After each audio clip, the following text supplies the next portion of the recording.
Hello everyone, cooking passion পিয়ালিতে তোমাদের সকলকে জানাই আরও একবার স্বাগত। চলে এসেছি পিয়ালি রান্নাঘরে। তো পিয়ালি আজকে রান্না করবে কি সেটা দেখতে হলে পুরো ভিডিওটা তোমাদের প্রথম থেকে শেষ পর্যন্ত দেখতে হবে। তো চলো, একটা মিক্সিং জার নিয়ে নিয়েছি, ওর মধ্যে আমি এক বাটি সুজি দিয়ে দেবো। আর এর মধ্যে এখন অ্যাড করব হাফ বাটি পরিমাণ চিনি।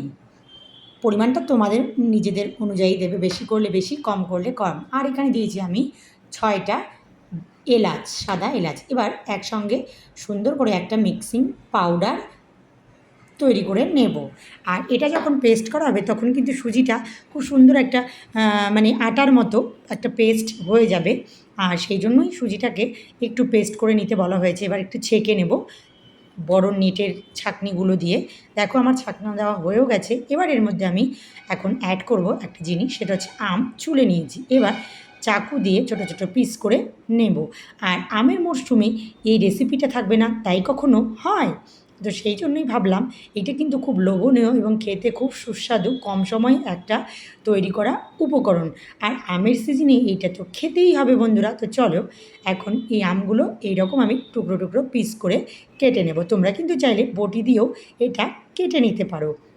আমি চাকু দিয়েই করছি, তাই বলে যে তোমাদের ছুরি দিয়েই করতে হবে এর কোনো কথা নেই, মানে নেই। এবার আমি মিক্সিং জারের মধ্যে আমগুলো দিয়ে একটা আমের পেস্ট তৈরি করে নেব, যেটা আমের পিউরি বলে, অনেকে গাঁথ বলে, এক একজন এক একটা বলে।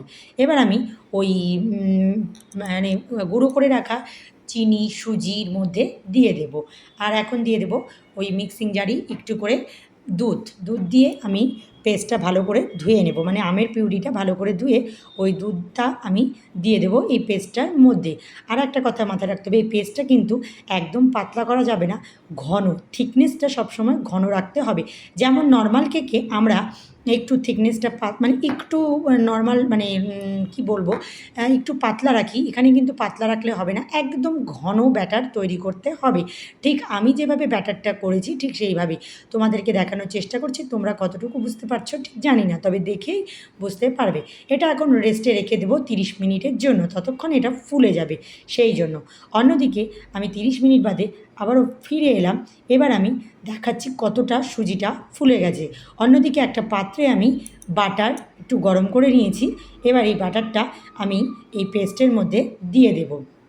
বাটারটা দিলে খেতে যেরকম সফট হয়, যেহেতু আমি এখানে ডিম ইউজ করছি না সেই জন্য আমি এই সব দিয়েই আজকের এই একদম নিরামিষ এই আমের কেকটা তোমাদেরকে বানিয়ে পরিবেশন করে দেখাবো। আমার ওটা মিক্সিং করা হয়ে গেছে। এবার একটা পাত্রে আমি নুন বসিয়ে দিয়েছি, নুনটা এখন ঢাকনা দিয়ে দেবো গরম হওয়ার জন্য।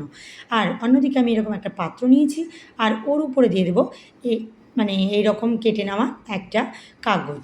আর কাগজটার উপরে আমি এখন অ্যাড করব ঘি, পরিমাণ মতো একটু ঘি দিয়ে আমি এটা সুন্দর করে মেখে নেব। এবার অন্যদিকে এবার আমি আবারও ফিরে এলাম সেই পেস্টটাতে। এবার একটু দিয়ে দেবো খাবার সোডা, বেকিং পাউডার, দুটোই আমি এখানে অ্যাড করলাম। করে আমি এখন এই বাটির মধ্যে মানে পাত্রের মধ্যে দিয়ে দিব। এখানে কিন্তু খাবার সোডা আর বেকিং পাউডারটা আমি একসাথেই পেস্ট মানে নিয়েছি, যখন দিলাম তখন কিন্তু একসাথেই মিক্সিং করেই দিয়েছি। আর এবার একটু ঝাঁকিয়ে নেব চারিদিকে একটু একটু করে, যাতে কোথাও যেন মানে ফাঁকা অংশ না থাকে, তাহলে ঠিকঠাক করে কিন্তু বায়ুটা মানে ভাপটা ঢুকবে না। এবার আমার নুন গরম করে নেওয়া হয়েও গেছে, মানে লবণটা আমি 30 মিনিটের মতো গরম করে নিয়েছিলাম। এইবার আমি এর উপরে একটা মানে স্টিলের এই স্ট্যান্ডটা বসিয়ে দেব। আর স্ট্যান্ডটা বসিয়ে দিয়ে ওর উপরেই কিন্তু আমি এবার এই কেকের পাত্রটা বসিয়ে দেব। তোমরা তার মানে চাইলে তোমাদের বাড়িতে যদি কেক করার মোল্ডগুলো থাকে সেগুলো দিয়েও করতে পারো। আমার বাড়িতে সেইভাবে মানে এইভাবেই আমি করলাম, সেইভাবে কিছু নেই এখন আপাতত, তাই আমি এটা বাটিতেই তৈরি করে দিলাম, মানে ঘরোয়া যেভাবে থাকবে সেভাবে দিলেই হবে। এটা এখন আমি আবারও 30 মিনিট ভাপ দিয়ে নেব, একদম হাই মানে মিডিয়াম আছে। আর দেখো কতটা ফুলে গেছে, মানে আমি যেই পরিমাণ দিয়েছিলাম সেই পরিমাণের থেকে কিন্তু অনেকটাই ফুলে গেছে। এবার আমি একটা টুথপিক নেব, আর টুথপিকের সাহায্যে একটু করে মানে ওর মধ্যে ফুটো ফুটো করে ফুটো মানে চাপ দিয়ে দেখে নেব যে কোথাও কোনো কাঁচা আছে নাকি। যদি কাঁচা থাকে তাহলে কিন্তু স্টিকটাতে লেগে যেত, কাঁচা নেই দেখেই কিন্তু স্টিকটাতে কোনো রকম কিছুই লেগে যাচ্ছে না। এবার কিন্তু আমাকে বুঝে নিতে হবে আমার কেকটা একদম পরিবেশনের জন্য রেডি। এবার এটা ঠান্ডা করার জন্য তুলে নেব। আর ভীষণ ভালো লাগে এই কেকটা, একদম নিরামিষ, সবাই খেতে পারে। তোমাদেরকে একদম কাছ থেকে দেখানোর চেষ্টা করছি কতটা সুন্দরভাবে হয়েছে। এবার ঠান্ডা আমার হয়েও গেছে, আমি 10 মিনিট রেখে দিয়েছিলাম, ঠান্ডা হয়ে গেছে। এবার বাটিটা আমি একটা থালার উপরে উল্টে দেব। দেখো কতটা মানে ভাপ হয়েছে আর কতটা সুন্দর পরিমাণে হয়েছে সেটাও তোমাদেরকে দেখিয়ে দেবো। এবার উপর থেকে আমি কাগজটা আলতো করে তুলে নেব। আর তুলে নিলেই কিন্তু আমার একদম পরিবেশনের জন্য রেডি। দেখো এই কেকটা কত সুন্দর লাগছে।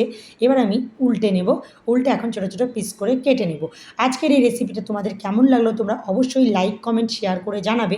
আর আমাকে আমার এই চ্যানেলটাকে তোমাদের ওই সুন্দর সুন্দর আঙুলগুলি দিয়ে মানে সাবস্ক্রাইব করবে। আর যারা ফেসবুক পেজ থেকে দেখছো তারা পেজটাকে ফলো করে আমার পাশে থেকো। আর দেখো কতটা সফটি হয়েছে সেটা তোমাদেরকে দেখিয়ে দিচ্ছি একদম কাছ থেকে। আশা করি আজকের এই ভিডিওটা তোমাদের সকলের খুব ভালো লাগবে। একবার হলেও করে অন্ততপক্ষে বাড়ির বাচ্চাদের বা বাড়ির মানে সকল সদস্যদের একবার হলেও এটা খাইও এই সিজনে, কারণ আম তো আর সবার সবসময় পাওয়া যাবে না। তাই সকলে খুব ভালো থেকো, টাটা।